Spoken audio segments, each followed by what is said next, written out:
Like and comment करें। Heartless lovers episode 37।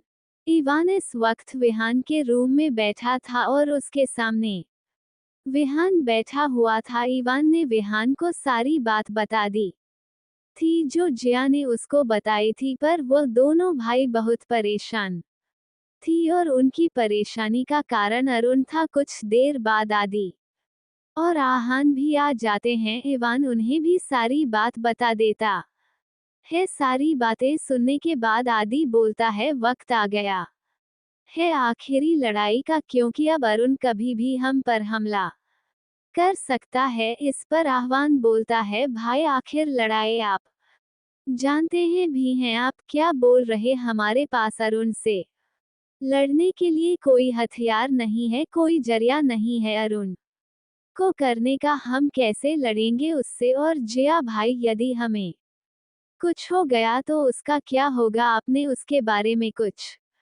सोचा है? हम जिया को यहाँ से बहुत दूर भेज रहे हैं। बिहान बोला, क्या इनाम? और आहान दोनों एक साथ बोले। फिर इवान बोल, भाई आप यह है क्या बोल रहे हैं? मतलब आप दोनों सब जानते हैं और आप हमें ये सब बता रहे हैं? इस पर विहान गहरी सांस छोड़ते हुए बोला, हाँ, पर अब तुम्हें भी पता चल चुका है तो एक बात और जान को, इस हवेली में माँ ने सुरक्षा का कवच लगाया था, वह अरुण ने अपने जादू से तोड़ दिया है, इसलिए अब ये हवेली जिया के लिए सुरक्षित नहीं है। इतना सब कुछ हो गया भाई, आप हमें अब बता रहे हैं? आह्वान परेशानी भरे स्वर में बोला, सब ठीक हो जाएगा आहान, पहले जिया को कहीं सुरक्षित जगह भेजने का इंतजाम करो, ठीक है? आह्वान आदि के कंधों पर हाथ रखते हुए बोला। आहान हाँ में अपना सर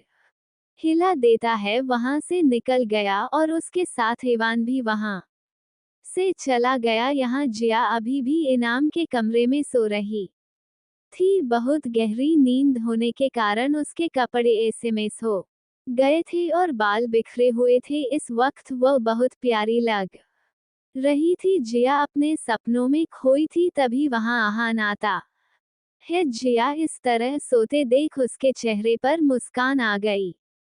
हाँ, जिया के पास चला जाता है और प्यार से उसके बालों में हाथ फेरते हुए बोला, जिया उठ जाओ, देखो दिन हो चुका है, जल्दी उठो। ऐसे ही आहान जी आपको उठने लगता है। कुछ देर बाद जिया उठ जाती है। उसके उठने के बाद आहान उससे बोलता है, जिया जल्दी से फ्रेश होकर नीचे आओ, तुमसे कुछ जरूरी बात करने। इतना बोल रहा है, वहां से चला गया और जिया भी आधी नींद में बाथरूम में चली गई। कुछ देर बाद जिया फ्रेश होकर आती है तो उसे याद आता है कि यहाँ ने उसे कुछ जरूरी बात करनी थी, इसलिए वह नीचे चली जाती है। जिया अब नीचे जाकर देखते हैं तो वहां वह चारों भाई बैठे थे। उन्होंने जिया को देख उनके पास जाकर जिया बैठ जाती और अपनी बड़ी बड़ी आंखों से ऊंचारों को देखने लगती है, जैसे उनसे पूछ रही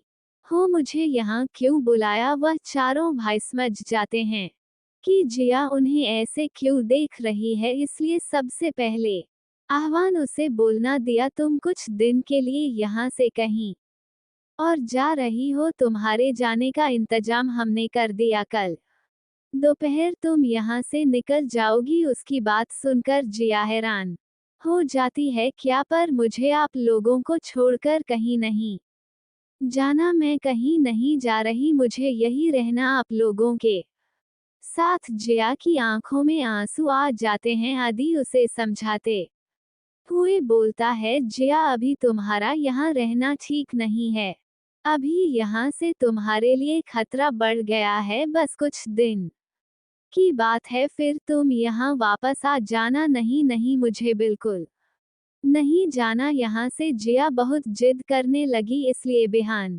नहीं जिया को अपने सामने बिठा लिया और उसका चेहरा पकड़ कर बोला, यह मेरी आंखों में देखा? जिया नहीं भीगी आंखों से विहान को देखा। जिया से विहान बोला, जिया तुम्हें हम पर भरोसा है ना? इस पर जीजा ने हमें अपना सर हिला दिया। जिया हम तुमसे वादा करते हैं हम बहुत जल्द तुम्हें वापस बुला लेंगे, पर अभी तुम्हें यहाँ से जाना ही ठीक है। बहुत समझाने पर जिया मान गए और वापस अपने कमरे में चली गई। शायद वह उन चारों भाइयों से नाराज हो गई थी, पर वह चारों भी क्या करते, वह भी मजबूर थे। दूसरी तरफ अरुण ने उसे हवेली पर हमला करने की तैयारी कर ली थी। उसने न जाने कितने और शक्तियां अर्जित कर ली थी ताकि वो उन चारों भाइयों को हरा सके, जिया को खत्म कर सके। इस बड़ी शान से बैठा हुआ था, तभी वहां एक चमगादड़ उड़ते हुए आया और अरुण के सामने बैठ जाता है। ये चमगाद देखने में बहुत खतरनाक था और एक वैम्पायर में बदल जाता है। अरुण के सामने सर झुकाकर खड़े होते हुए बोला, क्या खबर लाए हो? इस पर वो वैम्पायर, जिसका नाम कानून था, वह बोला, सरदार वह लोग उसे लड़की को कहीं दूर भेज रहे हैं, कल ही। इस पर अरुण शैतानी हंसी हंसते हुए बोला, कल या कहीं और नहीं, हमारे कब्जे में आएगी। जिया, उन चारों की कमजोरी है, उन चारों के सामने ही किया को मारूंगा और फिर उन चारों को भी। इतना बोला अरुण पागलों की तरह हंसने लगा। यहाँ हवेली में रात के वक्त जिया अपने कमरे में बैठी थी और अपना सामान पैक कर रही थी, क्योंकि कल ही वह यहाँ से जाने वाली थी। जिया को बिल्कुल अच्छा नहीं लग रहा था, कुछ तो था। जिया उसे जगह से जाना नहीं चाहती थी। भाग 38। दूसरे दिन जिया उसे हवेली से जाने के लिए तैयार थी। वह उन चारों भाइयों के सामने खड़ी थी और उन चारों को अपने नाम आंखों से देख रही थी। वह चारों जिया को देख रहे थे। वह चारों खुद से जिया को अलग नहीं करना चाहते थे, पर अभी उनकी मजबूरी बन चुकी थी, क्योंकि जिया के लिए यहाँ खतरा बढ़ता जा रहा था। जिया के उन विहान आदि युवान और वहां को देख रही थी, तभी ईमान आगे आता है, जिया की बाहों में काश लेता है। जिया भी उसे कस के गले लगाती है। अब जिया ने अपनी आंखों में जीना आंसू को रोक रखा था, वह बहने लगे। जिया ईमान की बाहों में रोने लगती है। जिया के आंसुओं चारों भाइयों के दिल में दर्द पैदा कर रहे थे। कुछ देर बाद ईवान जिया को खुद से अलग करता है। फिर जिया विहान के पास जाती है। विहान भी उसे गले लगा लेता है। ऐसे ही आदि और वहां भी उसे गले लगाते हैं। या का बिल्कुल भी मन नहीं था यहाँ से जाने का। जिया उसे हवेली से निकल जाती है। विहान ने उसे बता दिया था कि कहाँ जाना है और साथ में जिया की सुरक्षा के लिए जिया को एक खंजर दिया था, जो बिल्कुल उनकी मां के खंजर की तरह था और अरुण को बेहोश भी कर सकता था। जिया अभी अपनी सबसे अच्छी दोस्त के घर जा रही थी, क्योंकि बिहार में उसे वहां जाने के लिए कहा था। वह चारों जिया के साथ नहीं जा सकते थे, क्योंकि उन चारों की मजबूरी थी, इसलिए जिया के लिए ही जा रही थी। जिया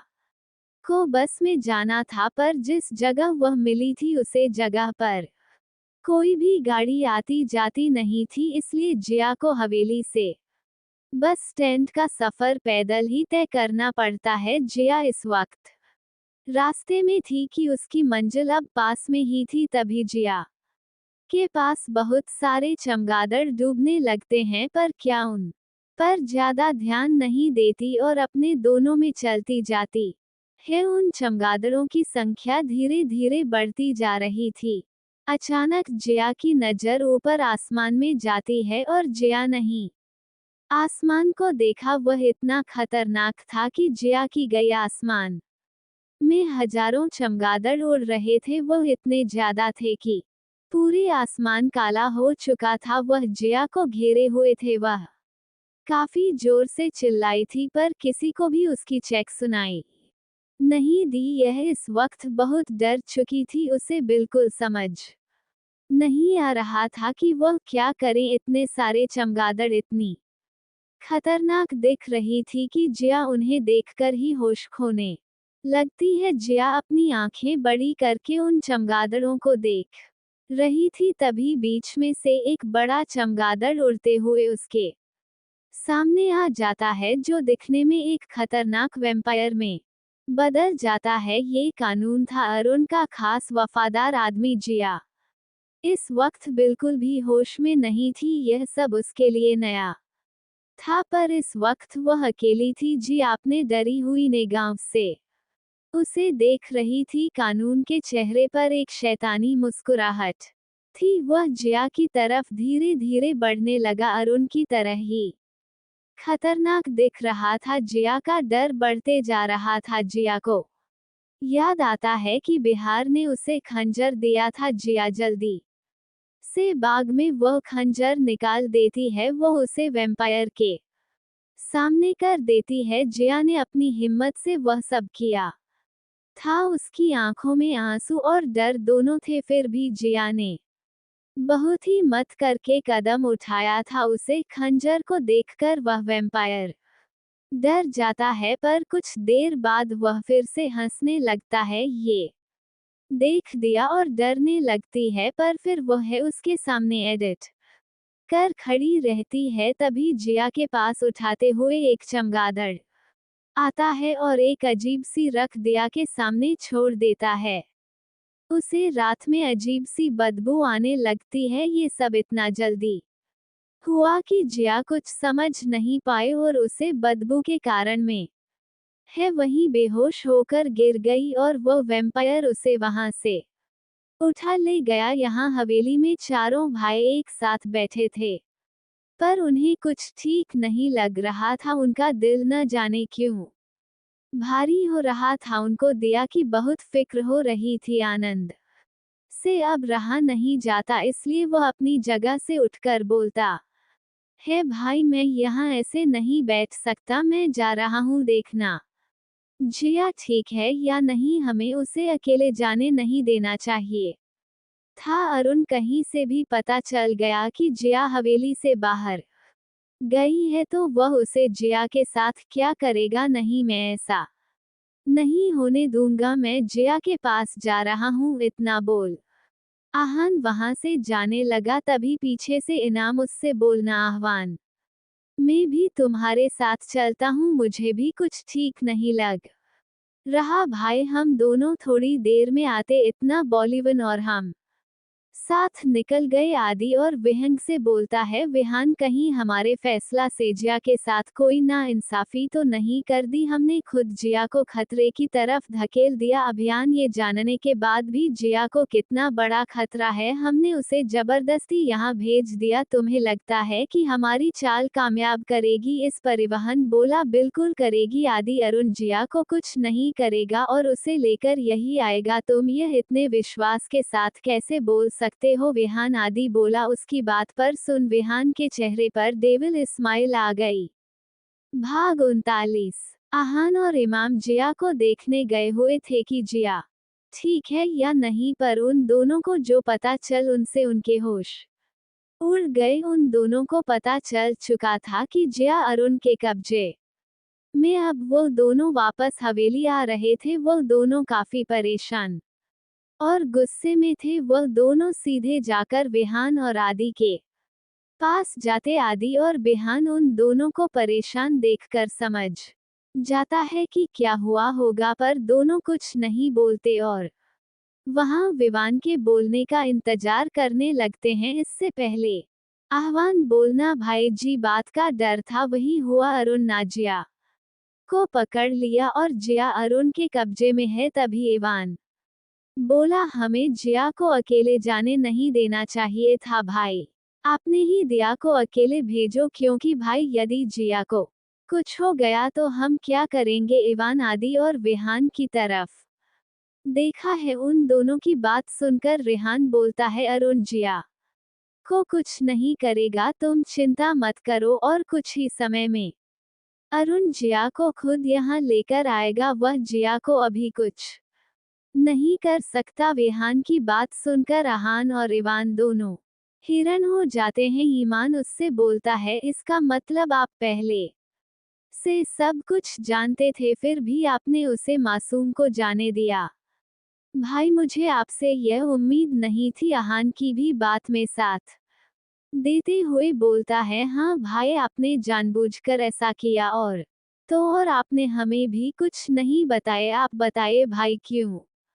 उन दोनों का बटन की जवाब देते हुए विहान बोला, मैं और आदि सब जानते हैं, हमने ही जिया को भेजा है क्योंकि यदि हम जिया को अपने पास रखते तो जिया के लिए तो खतरा था ही, और यह हम चारों के लिए भी खतरा था। जय को यहाँ लेकर जरूर आएगा क्योंकि वह जानता है कि जिया हम चारों की कमजोरी है, और इसी के कारण अब वह ये भूल गया होगा कि जिया हमारी कमजोरी तो है पर हमारी ताकत भी है, और उसे अरुण की मौत भी है। विहान की बात सुन आहान बोल, भाई आप इतने यकीन से कैसे बोल सकते हैं कि वह जिया को कुछ नहीं करेगा, उसे यहाँ लेकर आएगा? इस पर विहान डेविल इस्माइल करके बोलता है, क्योंकि अरुण जान चुका है कि हम उससे भी ज्यादा ताकतवर हो चुके हैं, और हम उसे भले मर ना सके पर उसे रोक जरूर सकते हैं।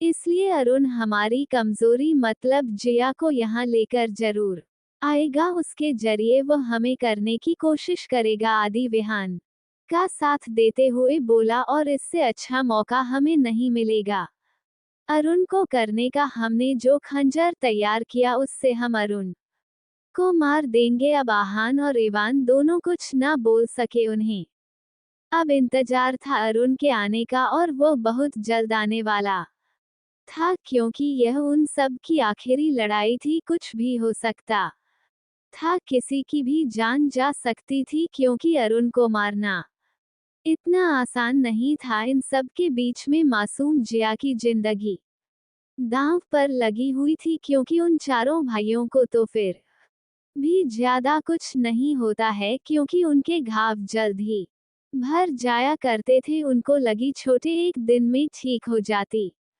और उन्हें मारना भी आसान नहीं था क्योंकि वह वैम्पायर थे। पर जिया वह एक मामूली सी लड़की थी, उसके पास उसकी अच्छाई के सिवा और कोई ताकत नहीं थी। आहान और विहान चुपचाप उसे जगह से चले जाते हैं। विहान और आदि वहीं पर रह जाते। उन्हें पता था कि क्या होने वाला है, इसलिए उन्होंने पहले से ही अपनी सारी रणनीति बना ली थी, पर भविष्य उन्होंने भी नहीं देखा। जाम हो चुकी थी, पर अभी तक अरुण और जिया की कोई खबर नहीं थी। वह चारों भाई जानते थे कि अरुण कभी दिन में उन पर हमला नहीं करेगा, क्योंकि अरुण वैम्पायर था। दिन में उसकी शक्तियां ज्यादा काम नहीं करती, पर फिर भी उसे दिन में मारना नामुमकिन था। इसलिए वह चारों भाई इतना बड़ा खेल खेला था। इस व्यक्ति चारों भाई ब्लैक रूम में बैठे थे। उन चारों का इंतजार था बस अरुण के आने का, और शायद उनका इंतजार बहुत जल्द खत्म होने वाला है। हवेली के बाहर हजारों चमगादड़ ढूंढने लगे थे, जिनकी आवाज हवेली के अंदर वह चारों भाई आसानी से सुन सकते थे। वह चारों जब मुकद्दरों की आवाज सुनकर समझ चुके थे कि अरुण आ चुका है, पर फिर भी वह चारों शांत थे। यहाँ हवेली के बाहर पूरी हवेली को चमगादड़ों ने घेर लिया था। वह हवेली पूरी तरीके से काली हो गई, उसे जगह रोशनी का नामोनिशान नहीं था। उन्हें चमगादड़ों के बीच अचानक एक बड़ा सा चमगादड़ आता है, और देखते ही देखते वह वैम्पायर में बदल जाता है। वो और कोई नहीं अरुण था, और उसके साथ जिया भी थी। जिया इस वक्त बेहोश थी, पर बिल्कुल किसी जिंदा लाश की तरह थी। जिया के चेहरे पर कोई भाव नहीं थे। इस वक्त जिया अरुण के वश में थी। अरुण धीरे धीरे हवेली की तरफ बढ़ने लगा, उसके साथ जिया भी चलने लगी। अरुण चलते हुए हवेली के उसे बड़े से दरवाजे के पास पहुंचा। अरुण उसे दरवाजे को खोलना ही वाला होता है, पर उसके खोने से पहले ही दरवाजे एक कड़ी आवाज के साथ खुल जाता है। दरवाजा खुलते ही अरुण हवेली के अंदर चला जाता है, और जैसे ही अंदर जाता है उसके सामने वह चारों भाई आकर खड़े हो जाते हैं। उन चारों भाइयों के चेहरे पर इस वक्त एक शैतानी मुस्कुराहट थी, और वह चारों भाई इस वक्त किसी शैतान से काम नहीं लग रहे थे। भाग 40। उन्हें चारों भाइयों को अरुण के सामने नहीं डरता सा खड़ा देख दिया के पीछे होने के कारण वह चारों उसे नहीं देख पाए थे। अरुण भी उन चारों को देख रहा था। वह आमने सामने खड़े थे। उनके बीच बहुत शांति थी, बिल्कुल वैसे ही जैसी किसी तूफान से पहले की शांति हो। वह चारों भाई अरुण की आंखों में देख रहे थे। वह लड़ाई के लिए पूरी तरह से तैयार थे। इन्हीं सबके बीच अरुण पीछे से जिया को बाहर निकाल कर लाता है, क्योंकि उसे अरुण ने आगे आने का इशारा किया। जिया को देखकर वह चारों भाई थोड़ा डर जाते हैं, क्योंकि जिया की हालत देखकर वह चारों भाई समझ चुके थे कि जिया अरुण के वश में है, जो जिया के लिए सबसे ज्यादा खतरनाक था। पर फिर भी वह चारों भाई इस वक्त चेहरे पर डर नहीं आने देते और डटकर अरुण के सामने खड़े हो जाते हैं। यहाँ अरुण ने अपने हाथ में जिया का हाथ पकड़ा था। जिया को तो कुछ होश ही नहीं था। जिया और उनके हाथ की कोठपुतली बन चुकी थी। अरुण जोर से जिया का हाथ दबा रहा था। है इसका असर जिया पर तो नहीं हो रहा था, पर यह सब देखकर उन चारों भाइयों को बहुत दर्द हो रहा था। कुछ देर यह सब देखने के बाद विहान को ये सब सहन नहीं होता। वह जोर से अरुण पर चिल्लाते हुए बोला, अरुण बस बहुत हुआ। क्यों उसे मासूम पर जुल्म कर रहे हो? लड़ना है तो हमसे लाडो, देखना आज तुम्हारा खेल खत्म हो जाएगा। विहान की बात सुनकर अरुण हंसते हुए बोला, तुम मेरा कुछ नहीं बिगाड़ सकते। 16 साल पहले तुम्हारी माँ भी आई थी, मुझे करने भूल गए क्या? उसका क्या हाल किया था मैंने, और तुम चारों को भी धोखा देकर मैं वैम्पायर बना दिया। क्या कर पाया? कोई कुछ नहीं। आज मैं तुम्हें और इस लड़की अरुण जिया को सामने लाकर बोला, और इससे को भी आज खत्म कर दूंगा, और कोई कुछ नहीं कर पाएगा। उन चारों भाइयों को बहुत गुस्सा आने लगता है। सबसे पहले ईमान दौड़ते हुए अरुण के पास जाता है, उसके मुंह पर एक पंच मार देता, जिससे अरुण थोड़ा पीछे हट जाता है। और उन काफी ताकतवर था। अरुण तुरंत संभल जाता है और झटके से इवान को दूर धकेल देता है। इवान दूर जाकर गिरता है। बिहार आह्वान आदि भी वरुण की तरफ भागते हैं। इसी के साथ बहुत ही खतरनाक लड़ाई शुरू हो जाती है। वह चारों भाई अरुण से लड़ रहे थे, पर अरुण बहुत ज्यादा ताकतवर था। उसके पास काली शक्तियां थी। वह चारों भाई भी अपनी पूरी जान लगाकर लड़ रहे थे। जिया बेचारी बेसुध सी पीछे खड़ी हुई थी। वह चारों भाई अपनी नकली दांतों और नाखूनों से अरुण परिवार कर रहे थे, पर अरुण के ऊपर इन सब का कोई असर नहीं हो रहा था। वार पर वार हो रहे थे, कभी अरुण की तरफ से, कभी उन चारों भाइयों की तरफ से जंग जारी थी। तभी अरुण जिया का हाथ पकड़ता है और वह चारों भाई कुछ कर पाते उससे पहले ही वह जिया को लेकर उड़ जाता है और ऊपर चला जाता है। वह चारों भाई भी उड़ते हुए वहां चले जाते हैं और फिर से लड़ाई शुरू हो जाती है। इस बार अरुण ने जिया का हाथ पकड़ा हुआ था, जिससे वह चारों भाई और ज्यादा गुस्से हो चुके थे। भले ही जिया को कुछ एहसास न होता हो, पर अरुण की पकड़ से दिया के हाथ में खून आने लगा और यह सब ऊंचारों को बेहद बुरा लग रहा था। उन्हें अपने फैसले पर अफसोस हो रहा था, क्योंकि उन्होंने कभी नहीं सोचा था कि अरुण कुछ ऐसा करेगा। ये सब उनकी सोच से बाहर था, और इस वक्त अपने खास खंजर से अरुण पर हमला भी नहीं कर सकते, क्योंकि अरुण की शक्तियां इस वक्त बहुत ज्यादा थी। क्योंकि आज पूरे चांद की रात थी। वह चारों अपनी पूरी जान लगाकर लड़ रहे थे। तभी अरुण एक तलवार उठना है जो उसके बाजू में ही रखी हुई थी। अरुण उसे तलवार में सबसे पहले आहान परिवार करता है। वह तलवार आहान के सीने के आर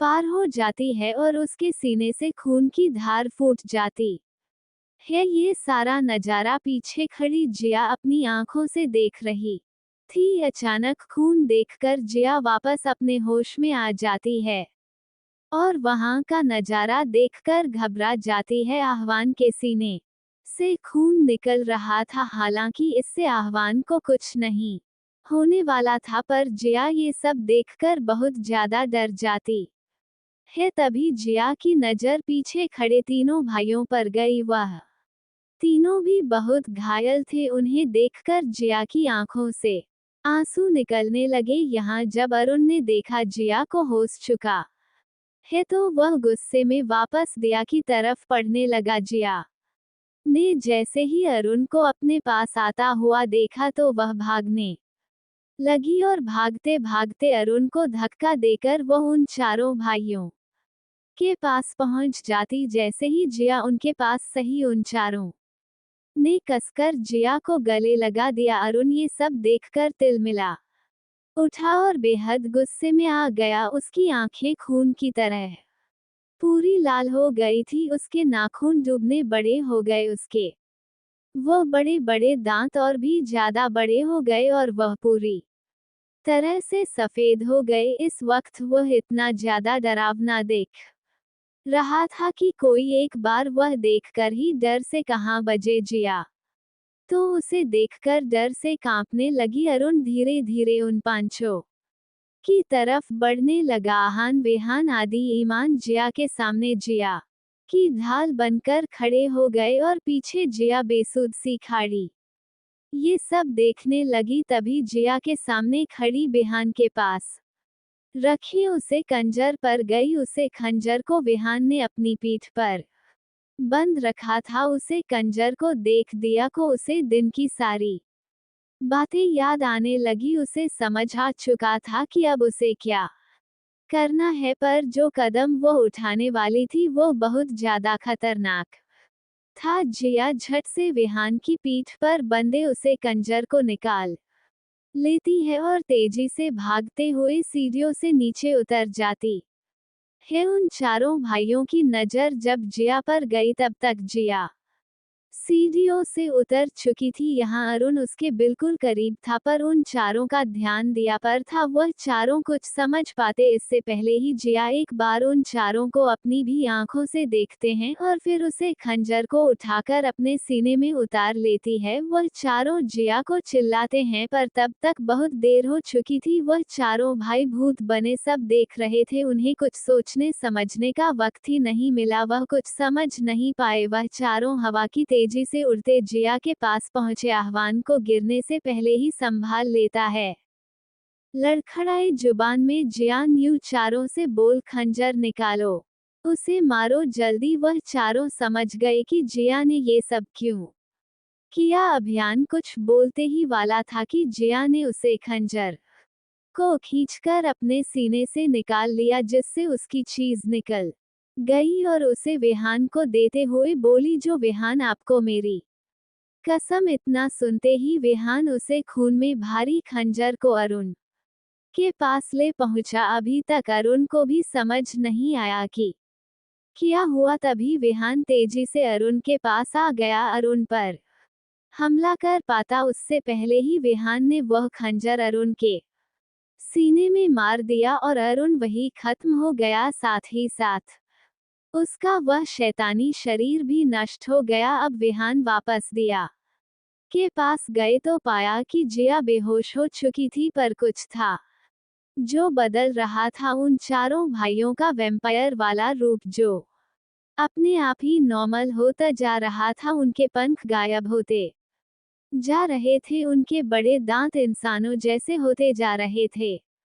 वह चारों वैम्पायर से इंसान बन रहे थे। यह उनके लिए हैरानी की बात थी। वह चारों पूरी तरह से इंसान बन चुके थे जैसे वह पहले थे, क्योंकि उनका शराब दिया और अरुण से जुड़ा था। अरुण मर चुका था और जिया ने भी अपने सीने में खंजर मारा था, जिससे उनका शराब अब टूट चुका था। पर इस बात की उनका कोई खुशी नहीं थी। वेहान जिया को देख रहा था। तभी उसे याद आता है कि उनके पास उनकी माँ की एक दवाई रखी थी जो उन्हें लकड़ी के बॉक्स में मिली थी। वहां तुरंत विवान को वह दवाई लाने को बोलता है। युवान जल्दी से दवाई लेकर आता है। बिहार उसे दवाई को लेकर जल्दी से जिया को पिला देता। जिया जो भी अभी बेहोश थी, धीरे धीरे वह दवाई पी लेती है उसे दवाई के पीते ही जिया के भाव पर जाते हैं और जिया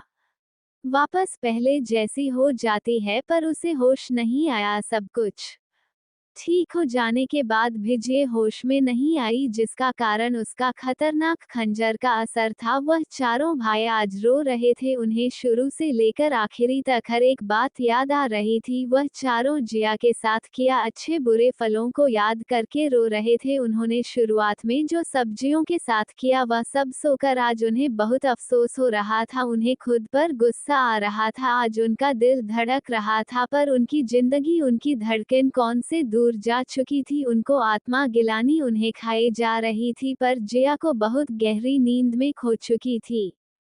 तो क्या जिया कभी वापस होश में नहीं आ पाएगी? क्या ऐसे ही रहेगी? और कैसी होगी अब इनकी जिंदगी जबकि वह चारों भाई बन चुके हैं अब इंसान? आगे की कहानी नेक्स्ट सीजन में जानेंगे। Please like and subscribe.